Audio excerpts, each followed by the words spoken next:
I think there might be some questions left in the audience. If listening to you, this sounds like going to the hairdresser. I mean, this is just like, there are no risks involved, and it's cheap, and it's, the technique to go for. Could you just maybe both say a little bit about the risks involved in ICSI and IVF and superstimulation? Maybe Carla first. Let me answer it differently. The most important thing that people should realize, we're talking about options. We're not talking about everyone is ever going to use this. This is a typical audience. The younger part of this one here. Young women who have started to break through the male-dominated glass ceiling. They are now in occupations that were totally male-dominated just a few decades ago. They're working in disciplines where they're working between 50 to 80 hours a week. They are not willing to sacrifice their professional advances just to the biological clock. They are going to consider this. Most of these women at that age are still fertile. The success rates are much higher than they are the traditional, the data that we have. The data that we have for most of the people were really always reproductively impaired people that also have certain other risks which will not exist here. The other one, which we have not addressed at all, is the advances which are separate from reproductive medicine, but genomic medicine, the advances in genetic testing. And these are enormously increasing, and the ability to take one cell. Remember, you transfer the embryo into the woman when you have anywhere from 36 to 64 cells. You remove one cell, you can analyze it genetically, including even almost the entire genome, but genetically for genetic diseases. And I would think that many women, not all women, do not want to play reproductive roulette, but they're saying, I have 5 or 6 embryos and I test them genetically for certain genetic diseases. I'll pick the one that has the least or none of them. And that is for many women, again, not everyone, an extreme incentive, this double incentive, because they only have 1 or 2 children. But still, I mean, it's a procedure. You need high doses of medication. I mean, you know this very well. And, I'm working in an institution where we actually do this. I mean, reproductive endocrinology, and I've seen all those women. I'm playing the devil's advocate for a moment.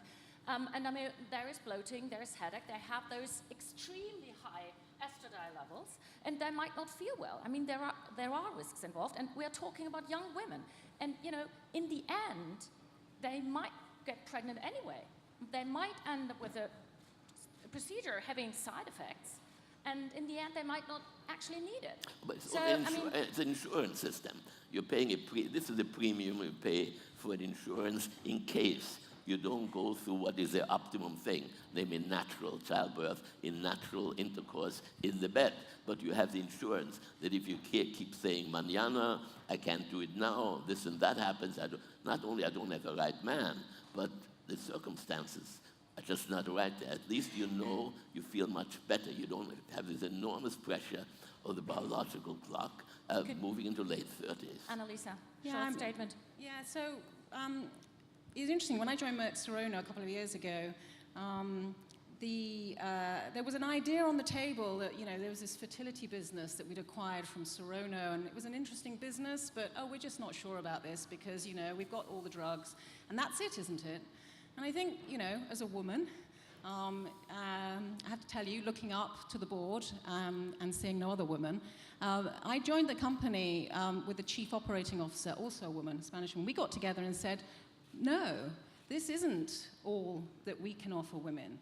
That actually, if you think about it, what we should be doing is investing in the next wave of innovation. So, of course, there's the whole emotional challenges that come with having to go through extensive periods of this treatment. There are physical issues, but actually the next wave of innovation is going to be for us to be able to improve the success rate of every single cycle, to shorten the process, but also importantly, and something that I care strongly about, which is this embryo selection that can prevent multiple births. Because in many parts of the world, I think many of you know that IVF does result in multiple births, and that can create all sorts of other economic and emotional challenges for families. And through new technologies, we can improve the way that we select embryos and that we prepare the uterus for implantation. So there's a huge amount of science and medical innovation that we can continue forward. And I'm pleased to say that we managed to persuade our management to continue to invest in this area. Okay. Talking about an investment, I mean, right now we're talking about young women, somewhere between 20 and 30 years of age. I mean, if you sum up the amount of money they need for a process, for a technique like this, I mean, one cycle is about 3,500 euros, and they might need up to 2 to 3. So they end up with 10,000 to 12,000 euros, and it's not covered, or it might not be covered by the insurance. So I mean, that's a huge amount of money. What to do about this? But you're asking the wrong question. I mean, you're asking the wrong question. What you said is correct, but in my opinion is that should be included in insurance. That should be part of a right of a woman. And to say only wealthy women can assure this is, first of all, totally unfair for the ones who can't afford it. And secondly, if you make it illegal in a certain place, and Austria is a good example, the most conservative of them all, you just breed medical tourism. You know, you fly to Belgium, you fly to United States, you fly to England.